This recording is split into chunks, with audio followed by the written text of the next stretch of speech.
नमस्कार।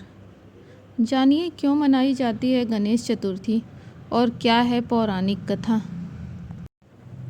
एक दिन स्नान करने के लिए भगवान शंकर कैलाश पर्वत से भोगावती जगह पर गए। कहा जाता है कि उनके जाने के बाद मां पार्वती ने घर में स्नान करते समय अपने शरीर के मैल से एक पुतला बनाया था। उस पुतले को मां पार्वती ने सतीव कर उसका नाम गणेश रखा।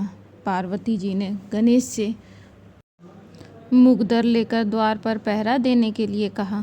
पार्वती जी ने कहा था कि जब तक मैं स्नान करके बाहर न आऊं, किसी को भी भीतर मत आने देना। भोगावती में स्नान करने के बाद जब भगवान शिव जी वापस घर आए तो वे घर के अंदर जाने लगे, लेकिन बाल गणेश ने उन्हें रोक दिया। इसे शिव जी ने अपना अपमान समझा और भगवान गणेश का सिर धड़ से अलग कर दिया और घर में के अंदर चले गए। शिव जी जब अंदर पहुँचे वे बहुत क्रोधित थे। पार्वती जी ने सोचा कि भोजन में विलंब के कारण महादेव क्रुद्ध है, इसलिए उन्होंने तुरंत 2 थालियों में भोजन परोसकर शिव जी को बुलाया और भोजन करने का आग्रह किया। दूसरी थाली देखकर शिव जी ने पार्वती से पूछा, यह दूसरी थाली किसके लिए लगाई है।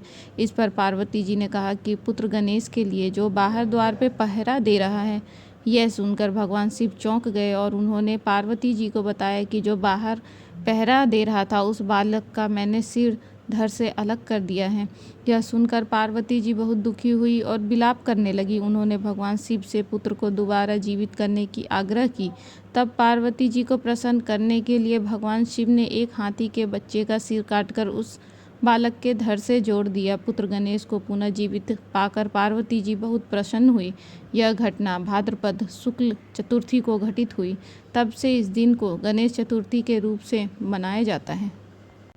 साथ ही यह वरदान दिया कि आज से कहीं भी कोई भी पूजा होगी उसमें गणेश जी की पूजा सर्वप्रथम होगी। इसलिए हम कोई भी कार्य करते हैं तो उसमें हमें सबसे पहले गणेश जी की पूजा करनी चाहिए, अन्यथा पूजा सफल नहीं होता।